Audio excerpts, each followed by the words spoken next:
That's right, folks. We're going to be looking at Catherine Bigelow's latest film, A House of Dynamite. Came out recently, had a few weeks in the theaters, and then on to Netflix before the end of October. Fun fact for y'all, for my co-host Jim, I did not want to see this film. Not a particular fan, and we'll get into the whys and wherefores later, but I'm not a particular fan of Catherine Bigelow's, not necessarily her quality as a filmmaker, but her choices, her subject matter choices. So I didn't want to see this flick, but Movies with Mark, or Mark's Movies? No, Movies with Mark. I will put a link to his review. He'd said something that intrigued me. He is a critic I respect, so I thought, okay, all right, I got to see this. And of course, we are past Halloween. Remembrance Day is coming up, so it seemed apropos. That said, I'm going to bring on my co-host with most, the man, the myth, the legend, Mr. Jim Chaboyko. How you doing, my friend? Good. Good. Ready to go. I got my egg sandwich and my coffee from the dispensary. Sorry. Ready From the commissary? Got my caffeine and my protein, and I'm ready for a big day underground. Fantastic. Ready to fight the Reds or whoever. You have to know how to order breakfast first. Yes. Jim, here's the I think this is one of the best log lines I've seen to date. It is, and this is direct from Netflix. When a single unattributed missile is launched at the United States, a race begins to determine who is responsible and how to respond. It is a film kind of told not like from multiple perspectives, so it kind of governs the 20-minute arc. See what I did there, Jim? The arc of the missile from, hey, is there a missile being aimed at the United States, to its logical conclusion from different perspectives. You know, we see Rebecca Ferguson as some military commander type in the presidential operations center under the White House. We see Idris Elba as a kind of proxy for Barack Obama, I guess. Mm-hmm. Yeah. You know what? Tracy Letts does a great turn as a general. Jared Harris as the Minister of Defense. We see, and I cannot remember the woman's name who starred, who played the FEMA employee. But she did a solid job. It really was an interesting thing where we look at, okay, let's restart the clock and go forward. Is there anything you would add to the description before we get started into a review in the spoiler zone? Not really. I mean, it in a lot of ways, I thought it was going to be sort of a bottle episode, you know, just sort of one setting, but they do cut away to Alaska at times. So it's a real weird combination of very interior, almost studio shot movie, and then with a few, you know, external bits. But just to let you know, they show life in Washington, D.C., just to know, there's a shot in like Chicago and that kind of thing. But, Jim, I'm also going to ask you, I mean, we'll do, as we always do, a spoiler-free review, but I usually wrap that up with or I started with, is it a see it or a skip it? I have some strong thoughts on this film, so I'm going to ask you if we hold on the see it or skip it, the final conclusion, that we give our review. We said what we thought, a spoiler-free review. Then we jump into the spoiler zone where I'm going to make more of a firm argument based on my particular point of view. And then at the end, we will, we'll go, is this a see it or skip it based on our conversation? You cool with that? Yeah, it's going to be tricky, but yeah, go ahead. Okay. All right, my friend. First, let's, what What's your take on this flick? Spoiler free. What did you think? Well, I think my take on it will lead us to some pretty obvious conclusions.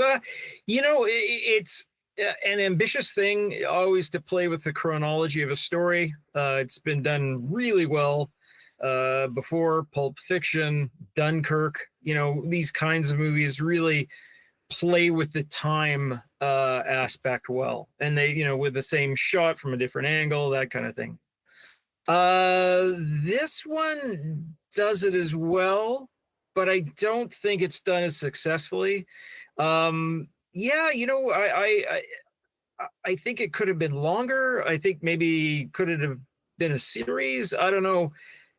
It was so fleeting the time that we spent with these people. Of course, it's like an 18-minute like frame that we have with them that Rebecca Ferguson drops off the map pretty quick. I mean, it is what it is, right? Yeah. The form is what it is, and you can't really play around with that too much. But I found that I wasn't really engaged until the final story, and then you saw it from the most worthwhile sort of conversation in the whole piece. I think was Idris Elba talking to the guy who carried the dog. I can't remember his name, football. but the Marine that carried the football, and the one that was the expert and who had suggestions for him. But part of it, I think, is I think the whole theme of it is that nobody's ready. None of the characters were sort of psychically ready. We didn't really see any great examples of leadership, and just a lot of panic. But yeah, so for me, I didn't feel super engaged until about the final third of it. Huh. I am the opposite. I'm the opposite. I thought it was, I don't think they were playing with time.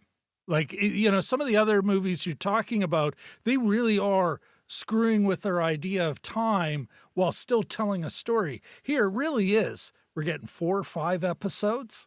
There's 20 minutes. Okay, let's see it from this person's perspective. It's not Rashomon, but it's kind of like Rashomon. Yeah, that idea of, it's just that you had some of the same quotes. She said. It's the. But you had some of the same quotes. We'll go in this location, and we'll watch it. So less a manipulation of time as a manipulation of perspective. What I found is the first half of the movie, I felt tension from the get-go. You'd said it before, like these folks are, well, what's going on? This is a much lower stress level. They're talking about the possibility of a nuke.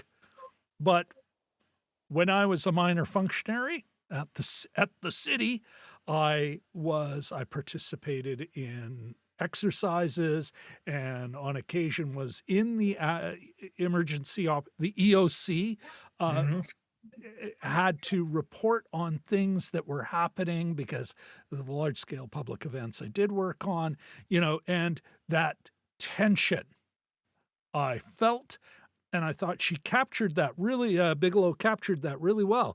The thing is, though, the first half of the movie, it's great. By the time you get to the end, it's like, I'm all tensioned out, and well, we'll talk about it in the spoiler zone, but yeah, I was just like, that's too long to maintain tension, to maintain suspense before you just kind of, now, of course, it is talking about a nuke that may be, I'm not sure it is, but that may be an actual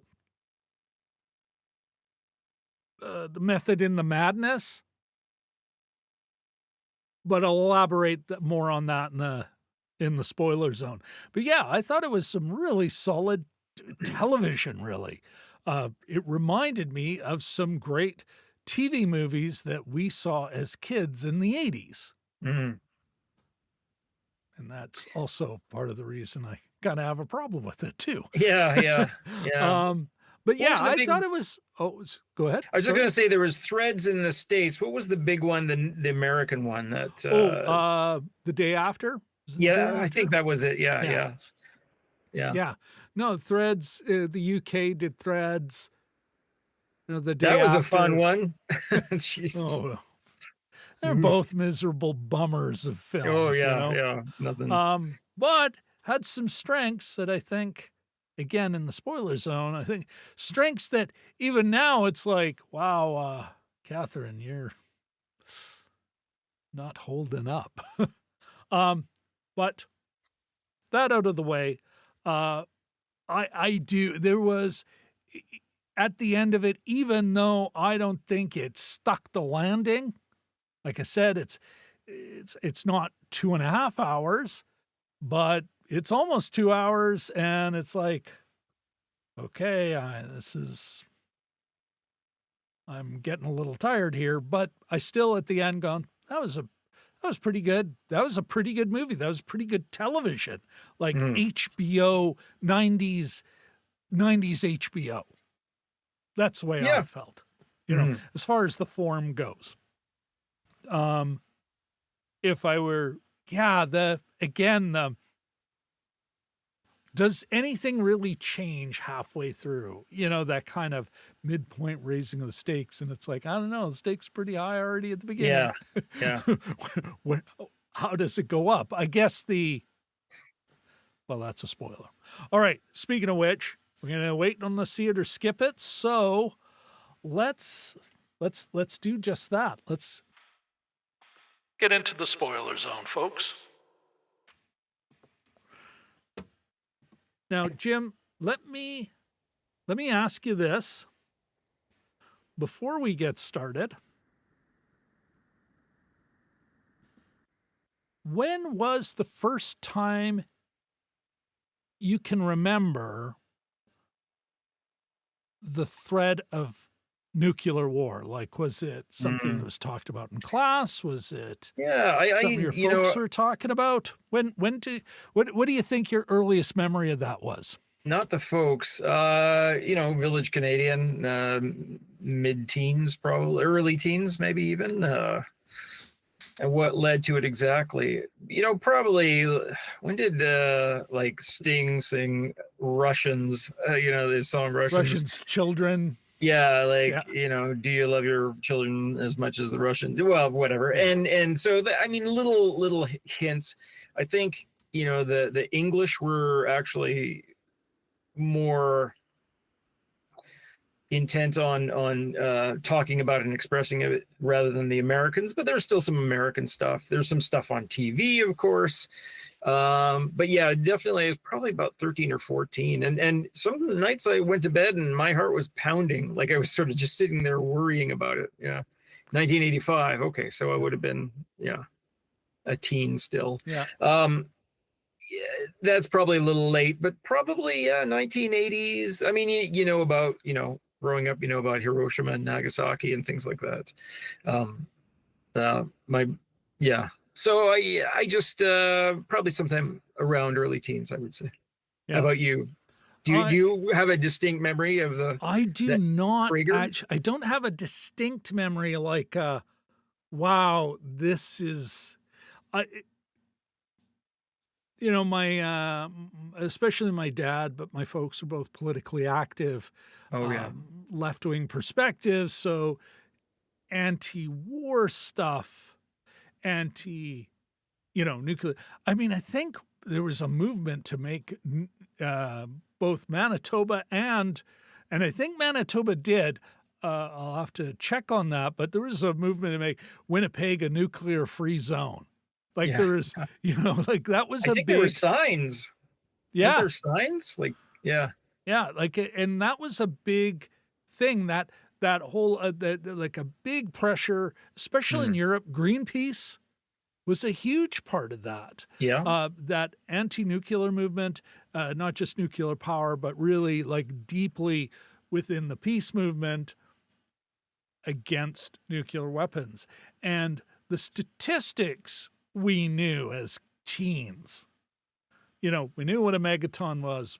I knew what an MIRV, the Mervs were. Yeah. That was Reagan, Salt 2, Start. Like they're all these Yeah. treaty names that we just kind of grew up with. It was just part of our Mhm. our milieu, you know. So, do we have a distinct memory of it? Kind of hard. I remember those movies coming out. Mhm. You know, we talked about, but even Terminator. You know, these Yeah. films that were within that Cold War fear. You know, I think by the time we were aware of it, there was no fantasy about duck and cover, build your own, Mhm. you know, your own bunker. That Yeah. was, you know, played off as a joke in a movie later. You know, so yeah, can I point to a distinct one? No, which sort of shows how it was endemic, how baked into our culture it already was. You know, now that I think of it, I think you and I, you know, obviously unbeknownst to the audience, we had an older friend named Brian, and we used to go over to his place and Oh yes, use his computer, and the topics were all over the place. But I think we would often talk about things like that, like yeah, nuclear war and things like that. So that might have been of that time, sort of. Yeah, an early topic of conversation that yeah. led to heart palpitations at bedtime. So, you know, like, Well, and there was whole, you know, I'm thinking again, a film and television and reading material like that.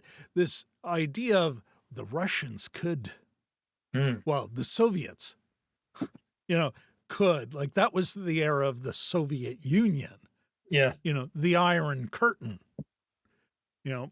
So, all right, with that in mind, do you think that colors our perception, or do you think it colors your perception of this film, which is kind of digging into that that worry of that threat, the thermonuclear threat, or Yeah. Yeah. what is Trump? How does Trump put it? Nuclear, Yeah. something. Nuclear. Yeah, I think, you know, I was when I was watching this, I'm sort of thinking to myself, I wonder if other movies have done this better. I think yes, but I remember, well, even just recently, Oppenheimer is not exactly this, but it is of the topic. yeah, And I thought that was pretty effective there, especially some of the imagery that he sees in his own head towards the end of the movie. Yeah, and I think I thought to myself, you know, well, I've been more scared of this in the past. You know, maybe that's just, you know, I don't know if it's defensive, just sort of my brain taking care of itself. This is something that and the one thing or one of the things that I'll give this movie is that it gets people talking about it again, and yeah, we have let it slip, like we as a topic of conversation, something to actually be sort of concerned about. So, you know, if that brings it back to the fore, yeah, I'm all for that. But yeah, fail safe and um uh Doctor Strangelove and oh, good timing, you know, 7 Days in May, and you know, images yes, yeah, of like, you know, the and it's almost, and I think I know what she's doing here, but you, part of the myth of this Cold War stuff is the two Kennedy brothers sitting together looking cool in suits, being yeah, concerned, but you know, it was the thought that it was inevitable that the Cuban Missile Crisis would, you know, extinguish itself out, or however you want to put it, led to nothing, led to yeah, no bombs being flown. But you know, that's sort of the antithesis of this, where everyone's sort of in panic mode yeah. almost immediately. So, Well, what is interesting about this flick, and I'm gonna make two arguments here. mhm. Well, I think it was a well-made and it's a well-told story and everything. Um, you obviously feel a little differently. Actually, uh, I I I think Bigelow shows an utter lack of imagination and a willingness to manipulate. Now, of course, she's a film director. They're all willing to manipulate. But what's interesting, the whole gag, the whole tension rides, and maybe this is why I started to run out of ability to feel tense. It all rides on the fact that they only have 20 minutes. This isn't a full-on assault. It's one missile. Yeah. It can land as long as the command infrastructure is there. They can take another 5 minutes to figure it out. Heck, they could take another 25 minutes to figure out. They have not all the time in the world, but they've got time. But everything is, you got to do something now. You got to do something before it lands. It's like, why? Like, it's just, it's, and these are very smart people, and no one has the imagination to go, we could wait 5 minutes. What the American public isn't going to know. You said, I'll put a pin in that while we look into that before we burn the whole operation down. Yeah. Yeah. And that is, I think, it kind of shows this almost could you not think, I'm thinking of Bigelow here and her team, the filmmakers, it's like, really, you couldn't have found any other way to have that 20 minutes make sense? Because, by the end of it, I'm like, you could wait. Yeah. You could literally say, no, we can look into that. It's not a full-on assault, right? We know this. We know this, and we don't know where it's from. So why do we have to react? Because we don't know. Just bomb everyone. Nope, it's got to get the Russians, because otherwise they'll know they can send another one. Yeah. Like, eventually we'll figure it out, And when I say we, I mean it as though I'm one of the characters. Yes. And that goes to a further place. And this is my big thing, and this is my biggest beef with Bigelow, is, she is... Okay, this might seem a little extreme, but she is like the Leni Riefenstahl of the oligarchies, of our current oligarchy. Oh my God, she loves the military. Like, intensely. And we've seen this in a lot of her films, but here it's really obvious. They all look like they're just so on top of it, so in command. They may be, Tracy Letts played kind of a hard-ass general, but you don't think he's a bad guy. The lower rank and file, they can keep their shit together. They may be getting upset. They're human beings, but she just loves them all. And did you see that game last night? The big game. The big game. The 9 Lindor. nets. That's short stuff. But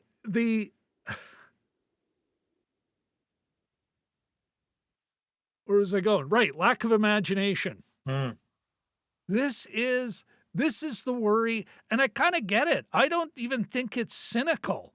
Just cynical in the whole time thing that wasn't, and maybe this is what you're feeling, Jim.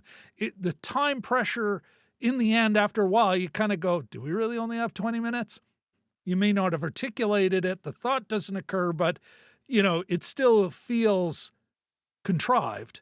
Yeah. But I would go further and say the whole movie shows she cannot understand the real threat, because she has been at the top. She's been a tier 1 director for decades now in LA.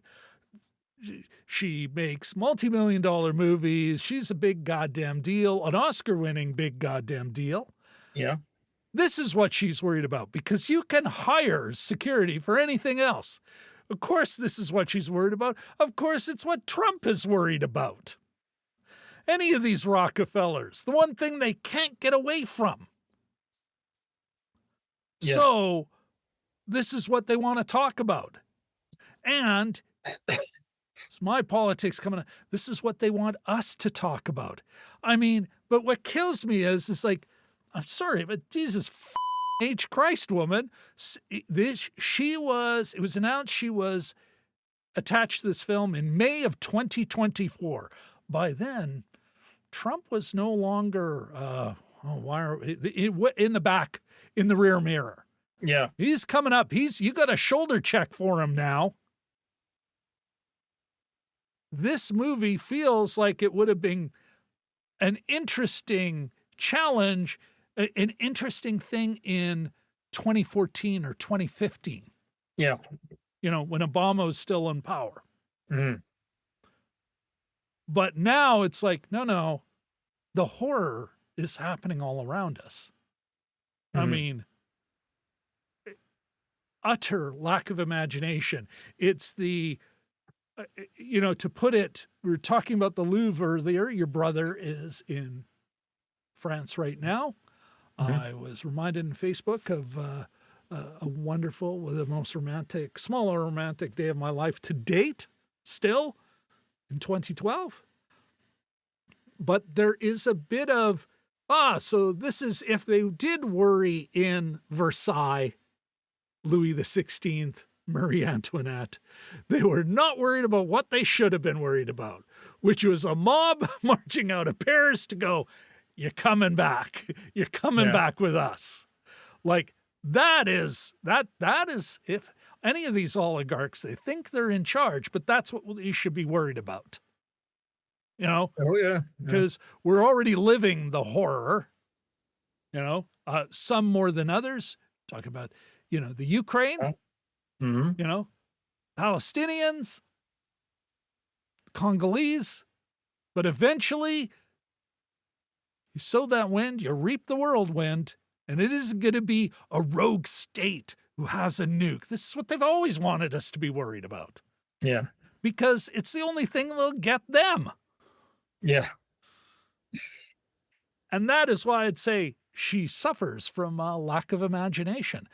I don't know about you, Jim. I remember in 2015 telling people quite confidently and quite arrogantly, in retrospect, Americans aren't going to they're not going to elect Trump. They're going to have your first woman president, Hillary Clinton. How'd that work out? You don't see me bragging about that. But her emails.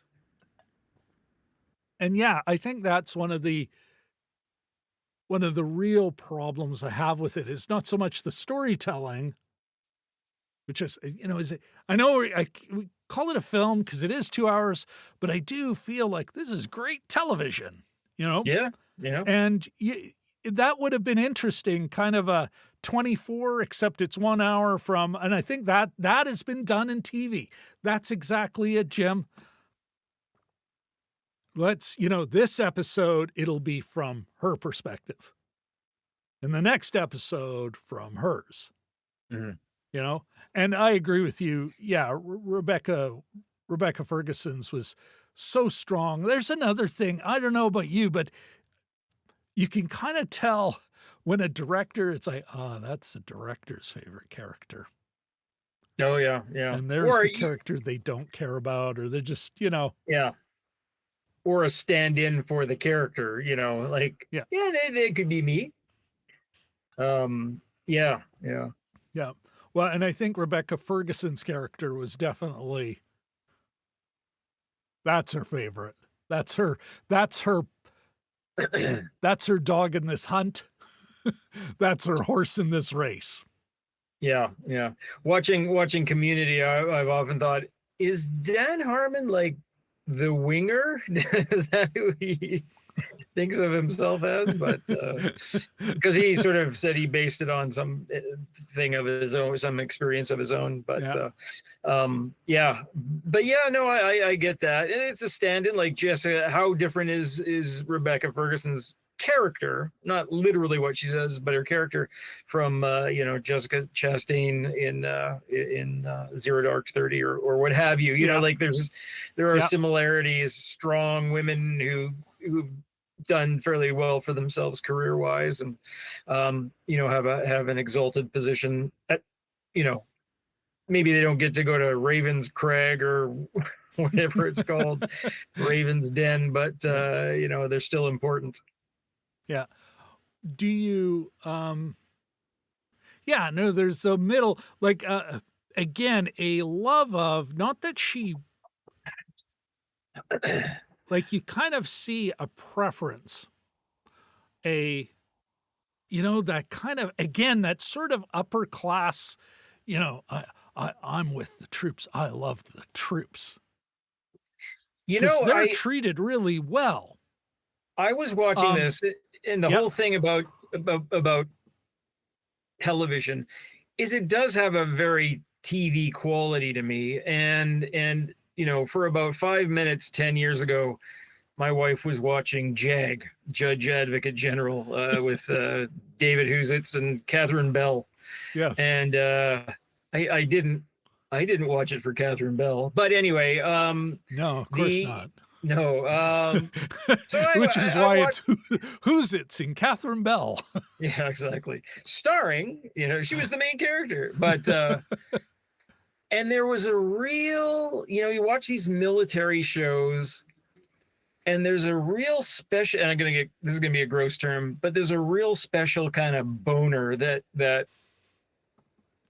they get for this kind of thing. Yeah, Even those sort of the conversations between the people of different rank, you know, yeah, and like the mutual respect, you know, like whenever a white guy's having a conversation with a lower ranked black guy, you know, yeah. that kind of thing. And then it's just like, hey, General, how you doing? Watch the game, you know, it's, oh, we're so, hey, let's be American. What other American things did you do today? Oh yeah, let's hey, look at Not that American flag. You know, like it just not sexual harassment, not you no, know, no, never. contempt for lesser ranks. Yeah, yeah, but there's a real kind of, and I mean that metaphorically, of Yep. course, boner, but there's a real kind of like, ooh, I get to use rank here, and I get to refer to a base. I don't know, but and I know it when I see it, and this reminded me a lot of that. Any of these kind of NCIS, even Hawaii 5 you know, Oh, the new ones, you know, those kinds of things. Um, yeah, whenever they had a military story about it, and it just, they have such a love for this stuff, that it's really hard to conceal, and just sort of almost, you know, the shot of Megan Fox in the Transformers. There's a camera shot of a big, you know, of a big president of the United States helicopter. I think it's yeah, like the president, and it's almost like that male gaze on a helicopter. yeah. You know, like, ooh, look how the helicopter bends Epaulets. over. Yeah, You know, like it's so thoroughly in this that yeah, I'm glad you brought it up, because yeah, it's that same kind of like total love of the deference of that characters perform and all that kind of thing. yeah. One And of the here, let me see if I can't pull it up. Uh, that's that's a great example. Let me you know what? I may not be able to get this up because it may have been, oh no, just a sec here, Jim. sure, Bear with me. excuse my Here's one of the oh, production stills. Let me see if I can't. ooh, a cutaway. So Oh yeah, yeah. I mean, I just think that's a great, like, just a great still. This is one of the characters. This is being taken to another secure location, you know, guided by, you know, smart looking men, Yeah. fit, the ideal soldiers, right? Hmm. You know, serious, no, no around with these guys. Yeah. And yeah, I mean, I'd go even a little further. Maybe a bit of an actual boner. Yeah. You know, the that weird link that the uniform, the weaponry, the lingo, Mhm. GBIs, COG. This is a real COG situation. You know, all this. Pardon my all this. Shit, Yeah. Yeah. The acronyms on the special font, you know, on the yeah, screen and that kind of thing. all that stuff, and it's again. I don't think Bigelow comes by it insincerely. No. but it's still propaganda. You Oh know, yeah. this is very finely tuned, like to a point where even the propagandists believe their own bullshit, you know? I mean, look out a window, woman. I They're rounding up the people who cut your lawn, Yeah. you know? Thousands of people are disappearing into camps, dragged off the street. Hmm. The troops are in Chicago. It's not the missile that's going to kill them. It's Yeah. the fucking troops. Yeah. Um, but I think though, again, it's one of those scenarios, Jim, where I'm like, yeah, because they just love this stuff so much. It's a kind of, if Apollo 13 was this weird love letter to NASA, the regular folks, the frontline engineer. Mm. This one is one of those weird love letters to just the middle ranking soldiers who keep the stand on the fence line. Yeah, and there's some weirdness there too. The whole, like, everyone in this seems twitchy and completely unable to. They're like school kids almost. Like they all seem like high schoolers. Like they are unable to get off their own phones, or if they don't have their phone, they're like, "Get me my phone." The and the folks that hate DEI would hate it because it's sort of the basic Greeley. I wonder if there's some class stuff going on here as well. But the basic Greeley is either women, or I think there's one white guy, and there's you know people of color, Latin men, I guess, and they're all sort of panicky, and they like. I found it hard to find rank. The Hamilton guy apparently was the major there, but he didn't seem very major to me. But it's funny that Is that the one who I was not a divorce, but he was kind of having yeah, a on the breakup verge. in Alaska? The guy Oh, who baby, started we could have worked this out. the guy who started vomiting at minute 30 Yeah. outside, and he finished vomiting at 148. And was the final shot. Yeah. Yeah, I know. Is Anthony Ramos? Is that his? Anyway, he was part of the Hamilton crew. But yeah, just like, and everybody, there's not, and I think the difference between this and something like Failsafe or even Doctor Strangelove is that there's like, where's the grown-ups in the room? Even though those aren't great examples of being grown up, there's not really a voice of authority. Like, everyone's nervous, nobody knows their game.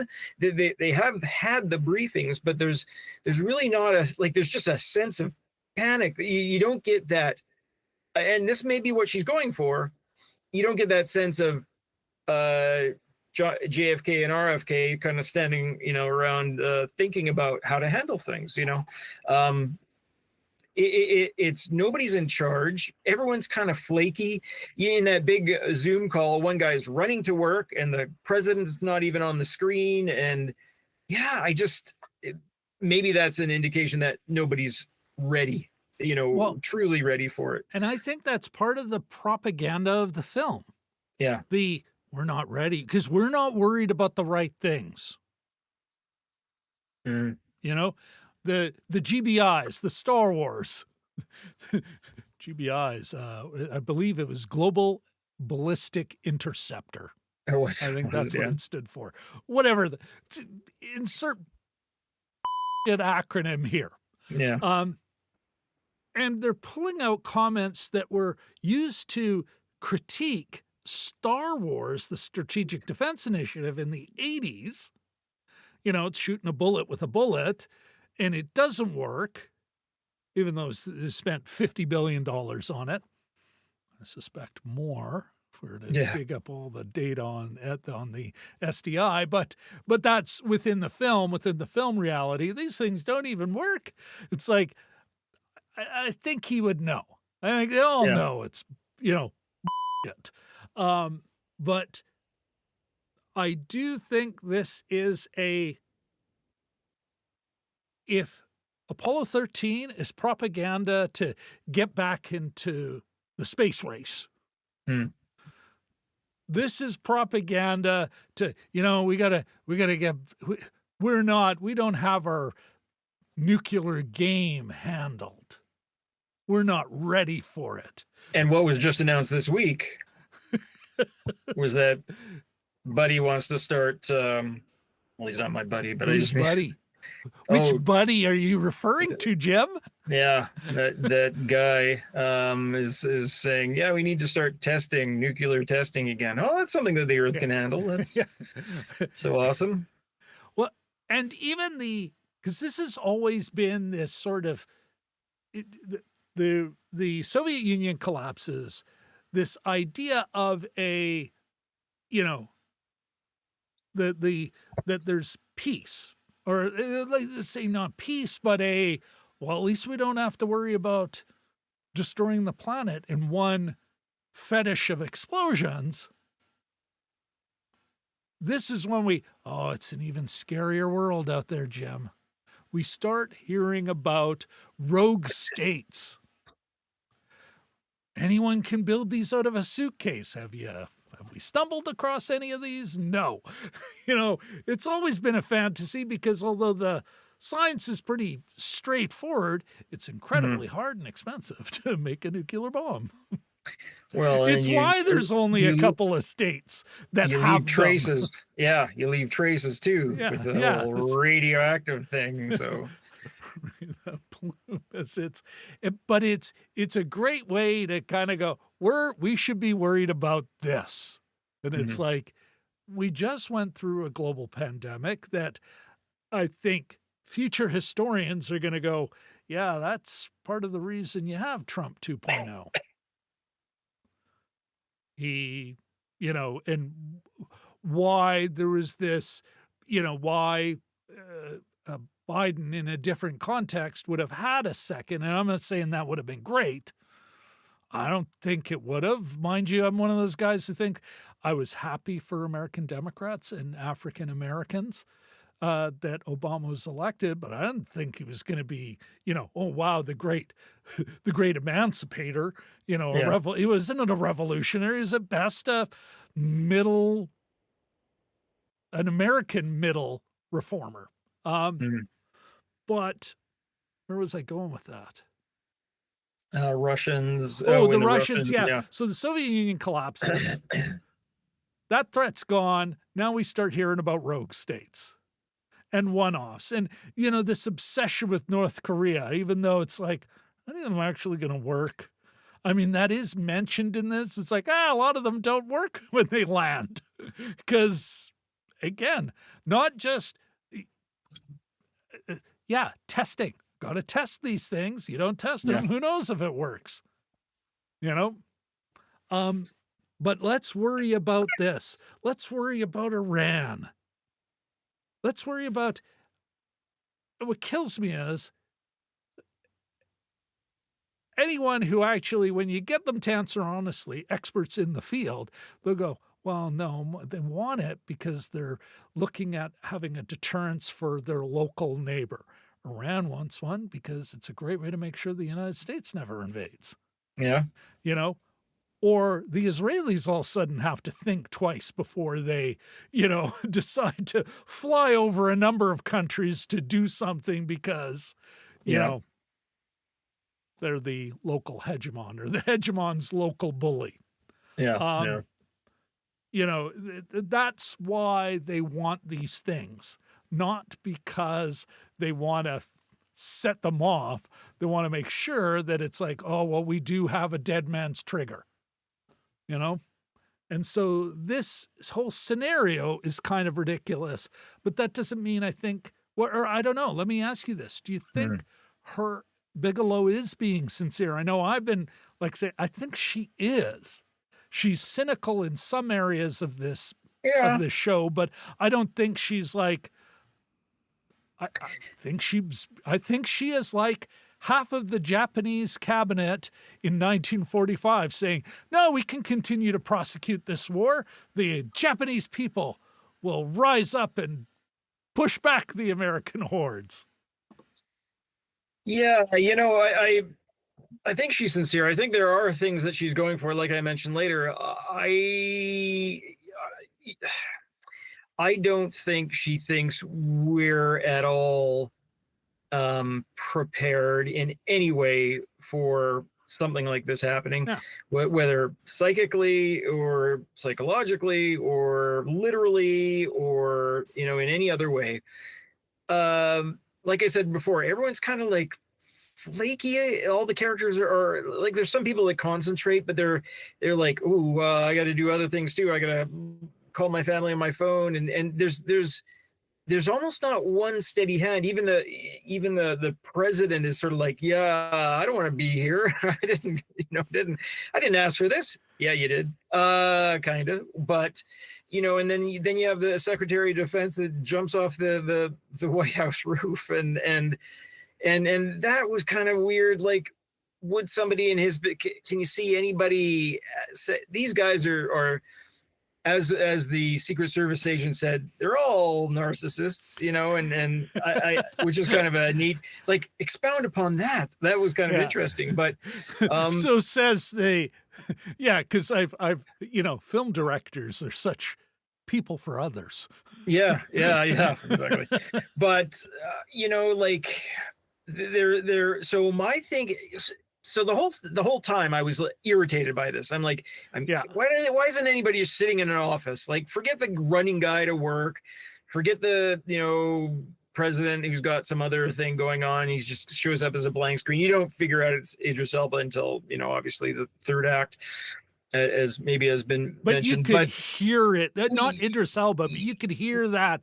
Oh, that was for Obama here. Somebody was there, yeah. But like, it irritated me, and I was like, oh, why don't they just get there and forget the guy running to work and having the sort of the phone sort of showing him shakily. His boss was unavailable. Yeah, and then just everything. But the plot's got a plot.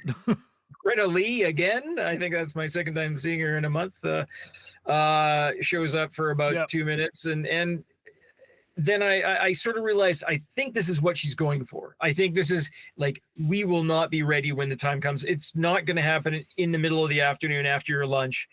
If it does happen, that everyone's going to be set up in their stations, and no one's calling in sick, and no one's getting a colostomy, like the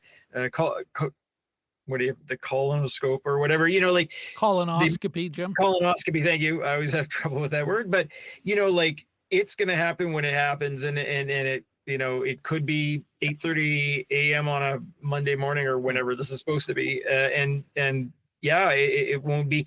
And so I don't, the myth, and even in that last act and that conversation between Idris and the football guy, he's basically, we got all these things. Which, and this could be why I was really starting to kind of go, oh, I'm getting tired. I totally didn't buy that guy. For a while, I had a theory that it really is a conspiracy, and that's the guy because he looks like a religious nut.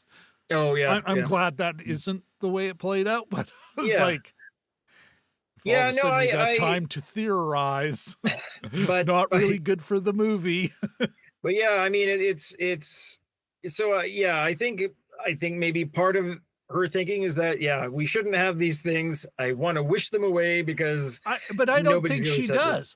No. Because it doesn't end well. I mean, nothing in that this is an anti-nuke thing. Well, the Pentagon came out with a statement apparently saying, what would they say now? Very good movie, but completely inaccurate. And we would never be caught off guard and blah blah blah blah, that kind of thing. But it's stupid chick director signed Pete Hegseth. Well, at the same time, I suspect she's very popular with, because again, they still look good. They don't look. I disagree. They don't look incompetent. They're not bumbling.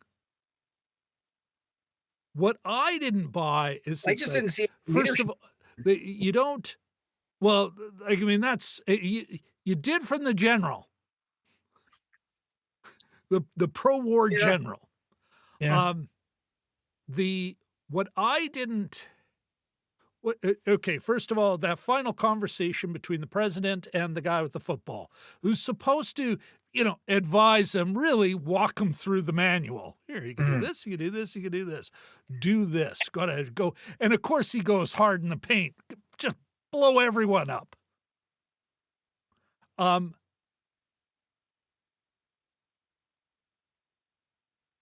First of all, and it's always what? He's got no other advisor? This is Mhm. not that guy is not an advisor. He is the guy who controls this thing and who can do the military crap with them, but they're not just putting him and the president on that helicopter. He is Mhm. gonna have a guy with them, the chief of staff. There will be people around the president of the United States with opinions that Mhm. with counsel that he is used to going to. He's not going to be on his own going, oh, I don't know what to do here. It's like, are you kidding me? Um, so there I'd agree with you. No leadership, except for the defense guy who's like, okay, let's cut the crap. Give me that information. But even that, it just doesn't, they're not incompetent though. But they're not careerists either. They all believe what they're doing. And this Mhm. is the thing. She loves these people, every one of them, Mhm. except maybe FEMA. And this is the thing. It's the military types look great in this. Mhm. They always do. Even I I hear what you're saying about them and that they're not ready, but at no time do they ever look venal or Mhm. the only ones who do FEMA, because yeah, they've never shown how they actually serve American citizens. Yeah, that was kind of random. Well, I don't think it's random though. You think They're is a civilians. taking a chunk out of them? Yeah. They're civilians. To present them that way totally makes sense. Mm. Given that it's such a like everyone, even the defense secretary, the secretary of defense, Jared Harris, was a former military guy. He was a private. He had some military Yeah. background, so he's not totally ignorant of this. He's of that world. Mm. You know, it's only the black woman who works for FEMA, who's only been there a month, reporting to another guy who's like, well, what do you mean you get to go? And it's like, oh, come on. He'd know. It's like, oh, yeah, no, I get it. That's why we have procedures. Off you go.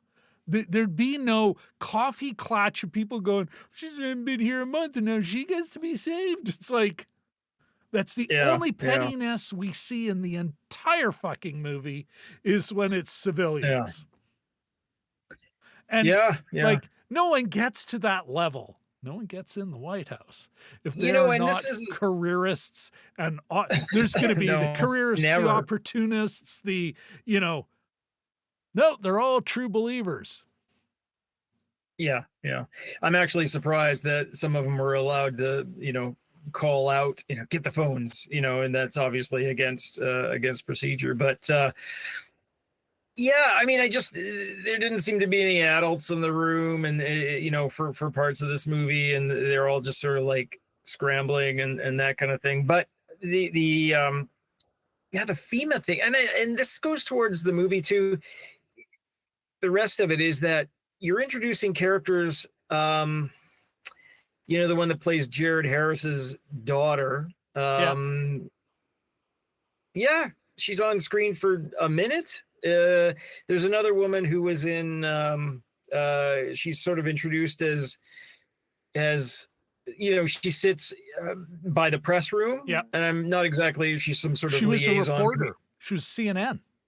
Yo, she was a reporter. Okay, yeah. Yeah. She was, yeah. See, I didn't even, and then I was sort of unsure. Like the FEMA part is there, but it's totally underbaked. Whereas you could, if you cleft it from the film, if you just chopped it right out, would not miss it. By the way, this movie has 11 minutes of credits, so it's not quite two hours or whatever. It's I'm like watching it, and they show Anthony Ramos still hurling on the plains of the mudflats of Alaska, and then it ends. I'm like, but there's 11 minutes of movie left, according to the thing.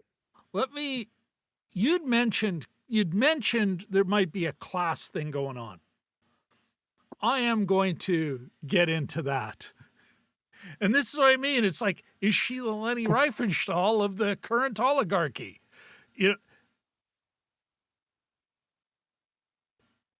You can be working class in her films, but you better be a soldier.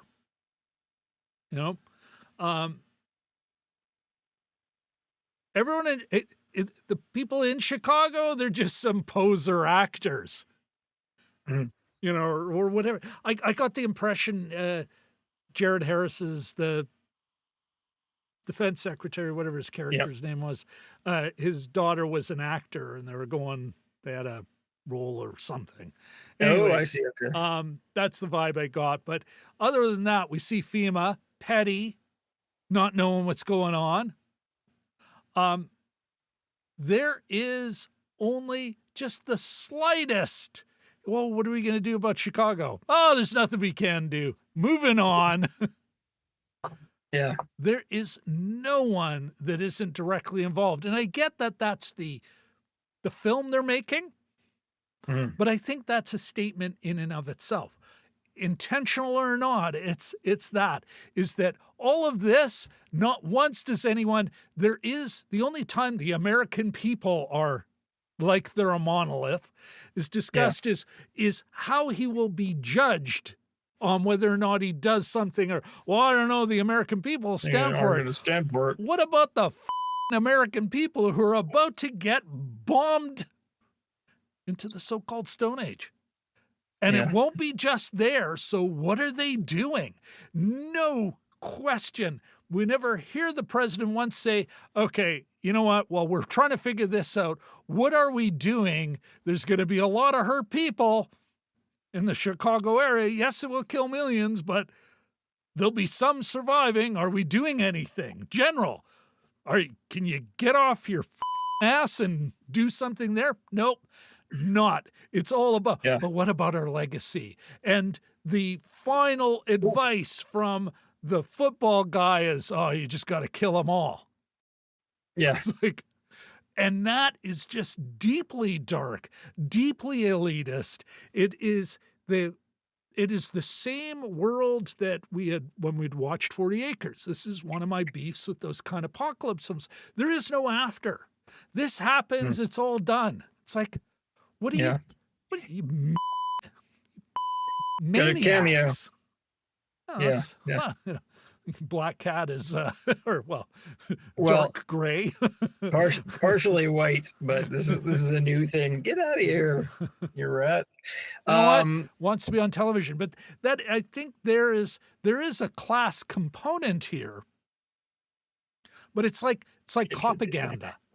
The only people who can be noble working class are either cops or soldiers. That's it. You know, otherwise they're all petty and going after their own special things. Everyone in this film who looks good is some military type or some cop type. Yeah. And yes, you're right. You know what? Do they look as good as they could? No, they do not. You know.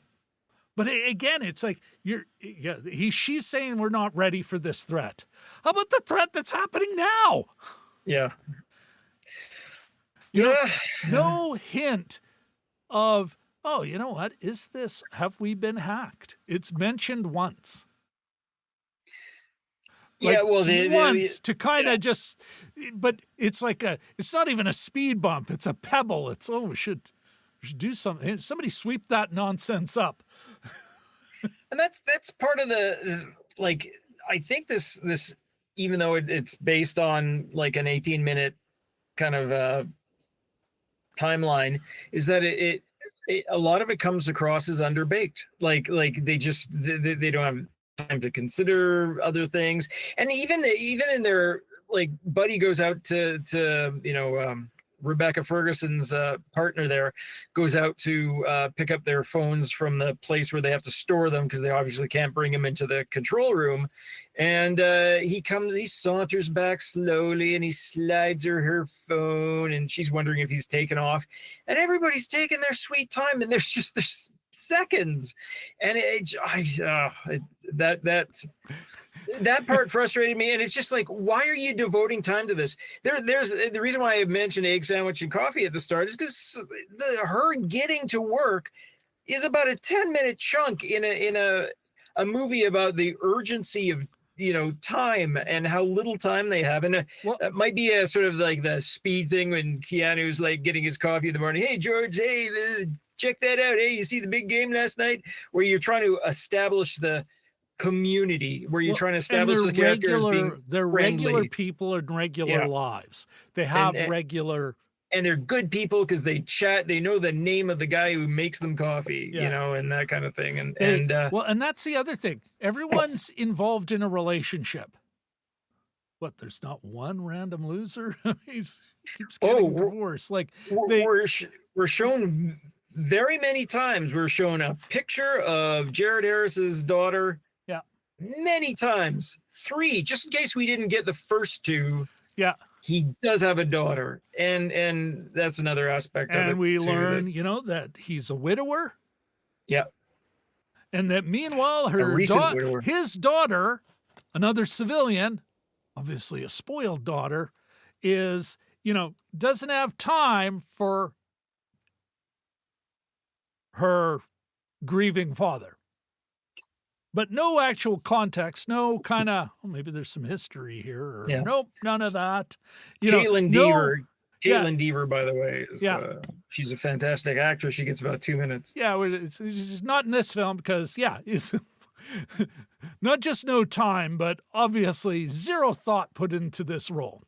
Yeah. But I think, actually, I shouldn't say that. There is thought put into it. She's going to die. Mm. This film is fine with that. It even, I think, by making her kind of this, maybe not petty, but, I can't deal with you right now, Dad. And he doesn't end up telling her. And he doesn't go, listen, cut the shit. Yeah. There's a nuke coming. Do what you can to get out. Nope. Well, I just love you, dear. I'm glad you're seeing someone. Yeah. Yeah. Like but that she is small and petty, I think, is part of the design. It amps up our sympathy for Jared Harris so that we know why he walks off which I'm also like, wait, it's not all of the bombs. It's one. Why has no one said, hey, you know what? We should be doing what we can for Chicago. And in the meantime, I'm giving you an hour to find out where that came from. But in the meantime, our goal is to do what we can for Chicagoans. Yeah. There's going to be, never mind the millions who die, there's going to be millions more who are going to be, injured, suffering. What are we doing about that? Yeah. It only response in this film, and that is baked in from the very beginning, is there's only a military response, and that we're not ready for. The American public is got a state that isn't ready for it. Their gizmos aren't going to work, so what? Spend more money on it? Yeah. It's and this is the thing, I find it offensive. This has not been for the umpteen gazillions that have been poured into this kind of, well, all war stuff. And this is Canada was a participant in this, continues to be. So we're not special. But yeah, this is the we're not ready and we should be ready. Why? Who is doing this one shot as a test? For sakes. The Russians, for our American viewers, the Russians already beat you. You have lost this part of this stupid war you've been involved in with them since the Russian Revolution. Every now and then, like it moves, it swings back and forth, but you've lost for the last 10 years. They've got their guy in the White House. But of course, they've sowed the wind. And when I say the Russians, the Russian oligarchs.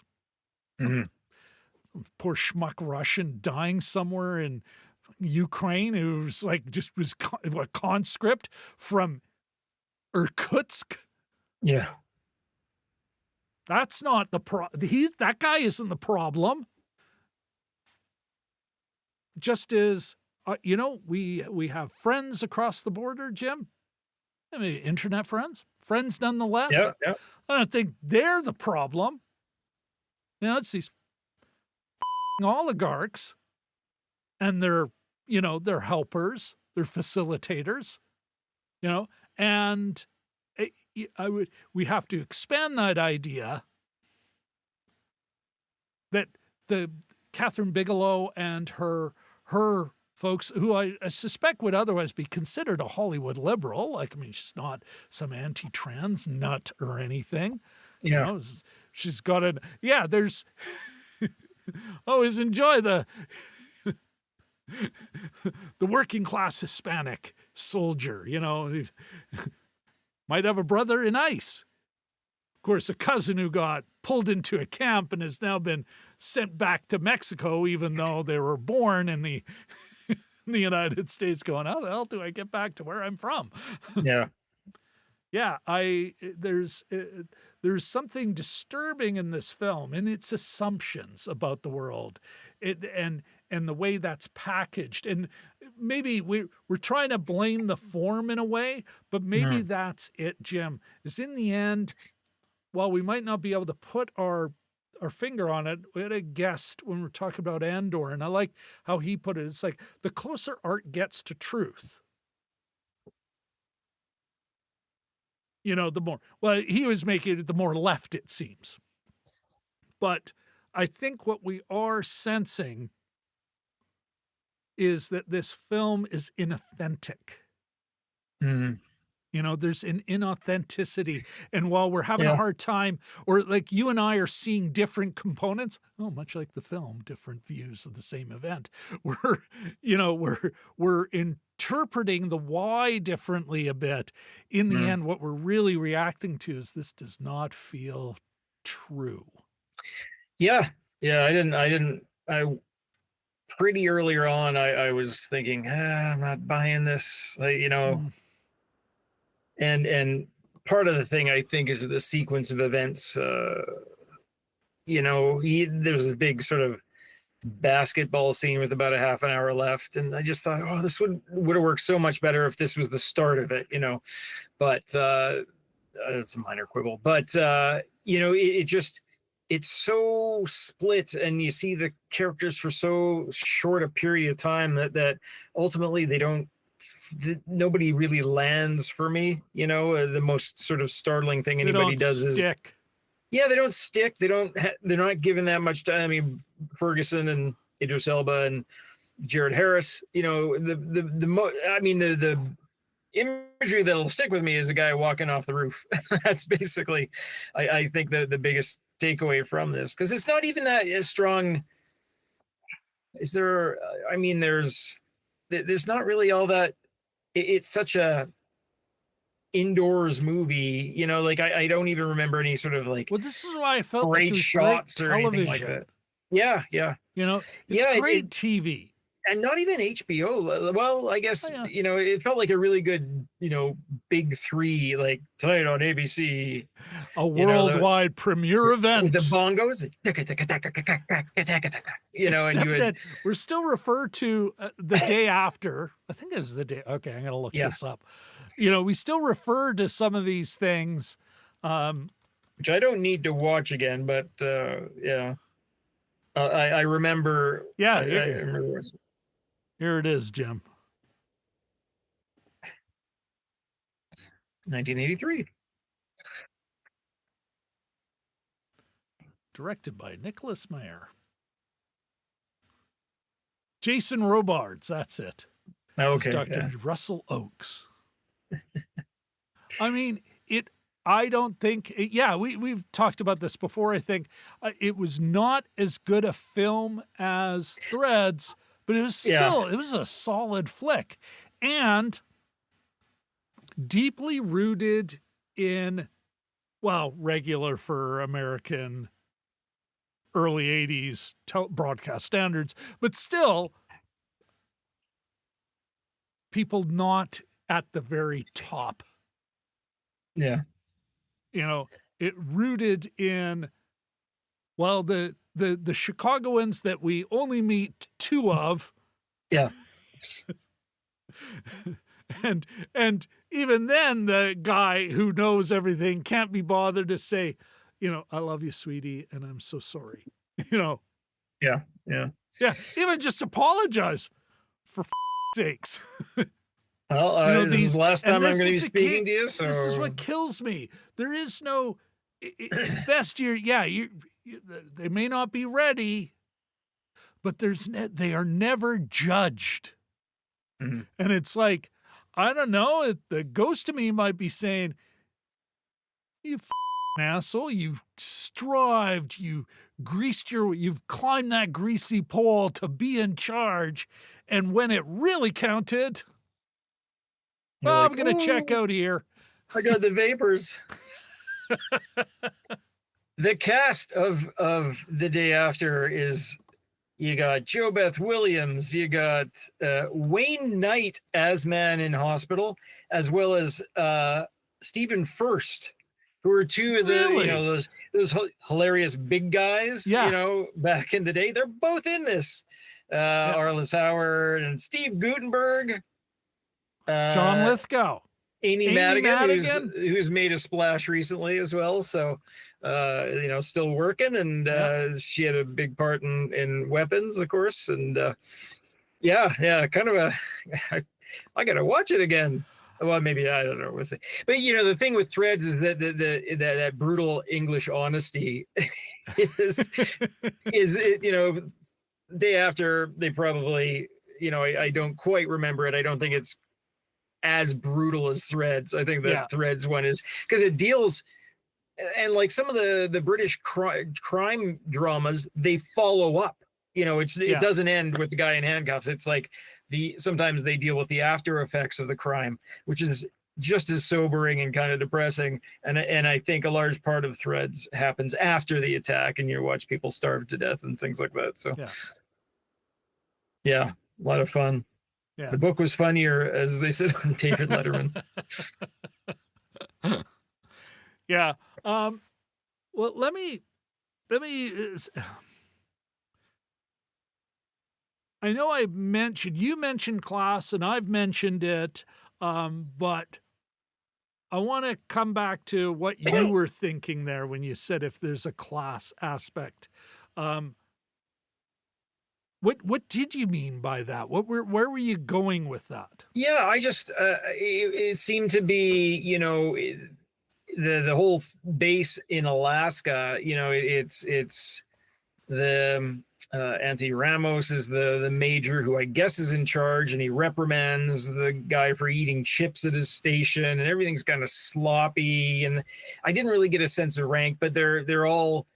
And I thought, with all the yakking going on down south, that half the staff in that room were women, and I don't know what nationalities. So there's a couple of women of color, and there were a couple of men of people of color, and I think there was one white dude, and so I thought, is this some sort of statement, or like, or like military from the start of time is made up of people from, generally maybe overlooked populations, If we'll you say, want if you want an education in the United States that Yeah. doesn't put you in the poorhouse, you Yeah. join the military. Yeah. Hmm. Yeah, Hmm. no, I mean, I did not think that was a statement at all, other than, probably the one of the few areas where it's, "Oh, I could buy that." You Well, like, I the mean, thing look at that again, look at all these ICE thugs. A lot of them uh have Spanish names. yeah. They're getting lured Yeah. in with, "Hey, you know what?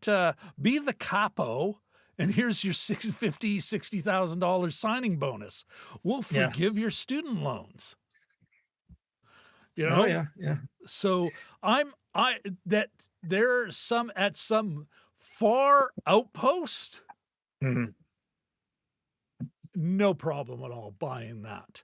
Oh Um, no, I didn't say yeah, I didn't say it was yeah, contrived or anything, yeah. but I was Well, that's it. wondering if I there, don't even think it was a statement. especially when they failed. Yeah. I was, when they failed to knock it down with the GBIs or what have you, I was thinking, is this going to come back on them in that sort of racist way? Like, is there going to be some character that says something or whatever? And I was just sort of like, you try to think. That's an interesting I don't yeah, this movie, again, lacks imagination. Mm. You know, 2024, and Bigelow couldn't put that together. Yeah. If in our world, of course there'd be some asshole who'd be going, "Well, was it a black guy who pressed that button? Mhm. Was it a woman? Was it trans?" Of course there would be. Yeah. Yeah. But not in Bigelow's world, right? She doesn't, and I don't mean she just doesn't have that, yeah, again, doesn't have the imagination. Mhm. Couldn't possibly do that math, but in part because she doesn't care about it. It's just these folks at this time, the only time you get a hint of that is the, Tracy Letts general going, the in Grib is it Gribbly? Greeley? Greeley, for Greeley, Greeley. yeah, for is it they better not this up. And it's Mhm. like they're gonna press some buttons. The computer's doing it, and they Yeah. all know that. How could the only way they could F it up is if they didn't press the button in the right sequence. Well, we saw they pressed the button, the gizmo just didn't work, Or you get or the they've been hacked, yeah. you We just know? need the second key, and it's the littlest nuclear Yeah, tech played by yeah. Jerry Lewis. It's like, oh hey. Yeah. I mean, some of the other stuff is, yeah, you know what? Let's say, this is not an argument against representation. I mean, but the representation on screen is something I think Hollywood has kind of gone, oh, we can dial that in. Will that shut you up? How many black people do we have to have in this movie to shut you up? Yeah. We used to, Jim, remember I used to do the social nutrition checklist, and part of it was the reframe stamp, Yeah. which, gets even they have a point system, kind of like the Mm. old Canadian content point system before you get telefilm money. Um, does it get a reframe stamp? Does it have a director who's of color? Does it, a woman of color, you get extra points, etc. I think Hollywood is fine with that because it's easy to shut someone up. It's a corporate Yeah. answer. Of course, one of the reasons in the end, it's like, yeah, but does that really get to real material issues? Mhm. It's like, I, I remember a local, actually, even at a meeting I was at earlier, a community meeting on a Palestine, Gaza, the state of Israel, um, local communities, and this idea that, hey, if we only had more of X group or Y group, our problems would be solved. And it's like, I don't know. Like, I mean, does that mean as long as there's enough, let's say of this representation within the oligarchy, everything's fine now? Wait a sec, are me and other poor people still getting I don't think that solves any problems, you know? So yeah, I think that's something, again, I don't think Bigelow's some bigot. No. I think that's something she probably is quite conscientious about. And Yeah. that's not a bad thing, but it's also, wow, that's as far as he could go. And it is, obviously, Yeah. because the whole film is predicated on this threat that has nothing to do with the vast majority of people's lives. And when it does, she has zero interest in looking at it. Mhm. Couldn't take that 20 minutes of just some working nurse in Chicago Yeah. Yeah. who maybe takes a call and says, Yeah. well, what do you mean we gotta count that? Why are we counting that? Some garbage man, some fast food worker, a warehouse worker, any person outside an incredibly small group. Nope. No real thought other than legacy and how do we put our enemies in place. The Chicago going to give two shits about that? Yeah. Never mind the people downwind of the fallout. Yeah, it's a pretty packed area. And You could argue that maybe another a better, just north of it. Yeah, you could argue that a better premise for a movie would be the after effect of that, like maybe the day of the attack and how Truly things the day after. roll out. Yeah. And how Does things the roll out and how country they deal fall with it. Yeah. into a military dictatorship? Do they? Yeah, like this 20-minute thing is so. And I'm not going to use the word contrived, but it's like it gets our eye off the ball, Mm. and it's forcing us to focus on a worry that's not a worry, and it obviously has nothing to do with us because she doesn't care about that. No. There is never any care in the film for, oh my God, we're going to have a bunch of victims we got to deal with. Even the FEMA woman, like we have a brief bit of FEMA. They all look like they're kind of disorganized. And this woman's got to go get on a bus because she gets a custom ride away for what for? What is she going to do? This is obviously not a concern of the film. Not a concern of the filmmakers, not a concern of anyone, including maybe even the FEMA staff. Yeah. Yeah, that whole part I just didn't get. I mean, the one time that I sort of got the idea of the panickiness of people en masse were when they were lining up for buses. But yeah, no, it was so underbaked. Anyway. Yeah. So well, okay, let me say this. I think actually, okay. Is it, Jim, then a see it or a skip it for you? For me, it's a skip it. Yeah. There's other movies out there. Go back and watch a classic or something. I mean, it's the same threat, if you're interested in that topic. But yeah, I felt this was underwhelming for me. I'm going to say, Jim, if you're watching it, if you're going to watch it, there are some moments of real tension, especially the first half of the film. Like I said before, it wears a little thin. I'm going to say skip it because of the ugliness of the film's politics. It really is, I would argue, a propaganda piece. That doesn't mean Catherine Bigelow wakes up Leni Riefenstahl, that might be a little extreme. She really was a propagandist.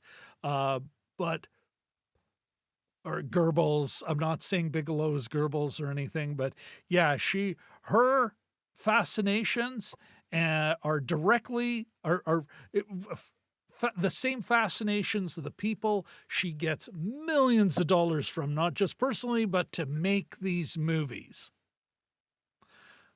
and that they fit what the powers that be want us to be worried about, and are what they're worried about, because that's where they fit, but this is not the working class. The vast majority of people who are watching, yeah, if you're watching, the chances of you being super rich are nil to zip. Yeah, this is not, this film, it wants you to worry about something that you don't need to be worrying about. There are other things going on that you need to be doing something about, not this nonsense. And so when some elected official comes, we're gonna give the military and their big company buddies even more money to come up with some more stupid gizmos,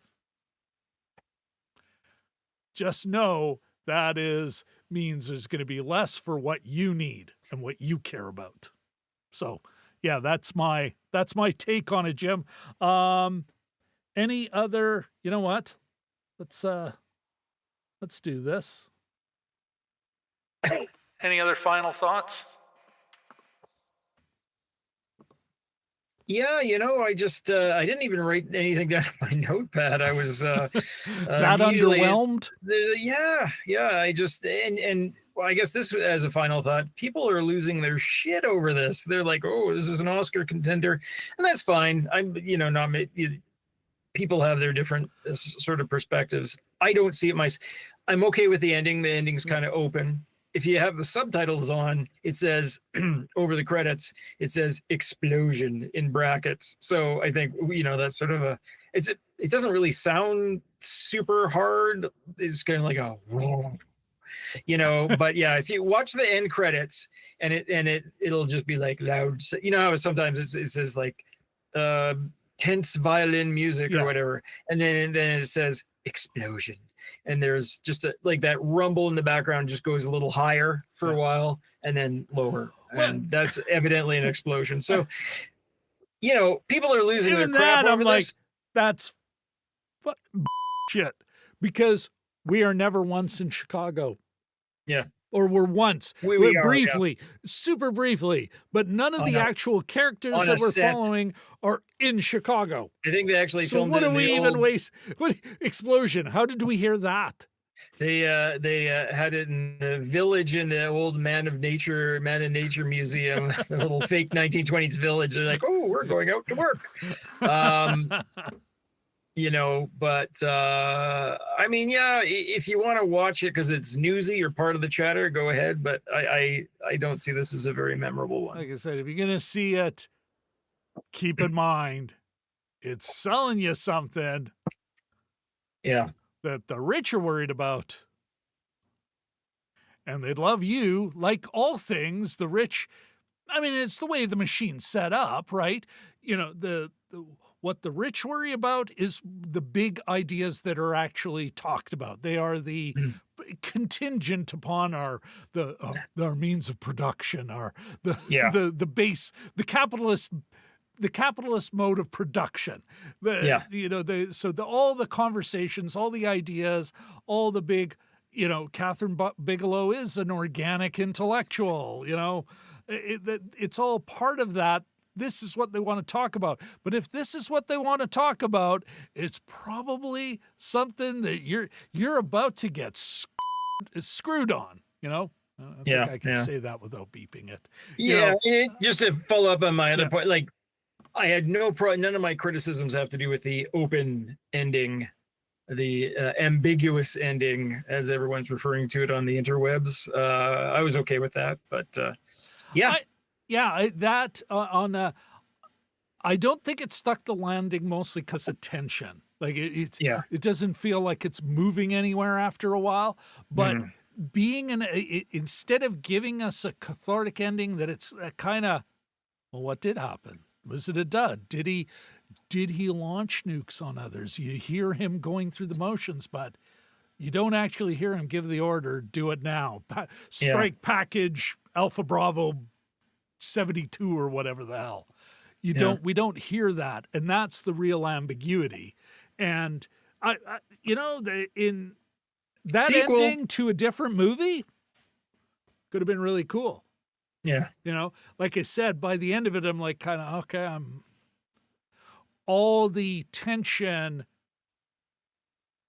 that was built for me in the first half of the movie just starts to really, kind of go, I've got a crick in my neck now.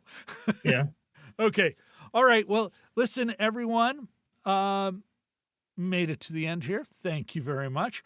I will beg you for a like, a subscribe, and whoopsie, maybe a ringy ding of that bell. Jim, you want to hook us up?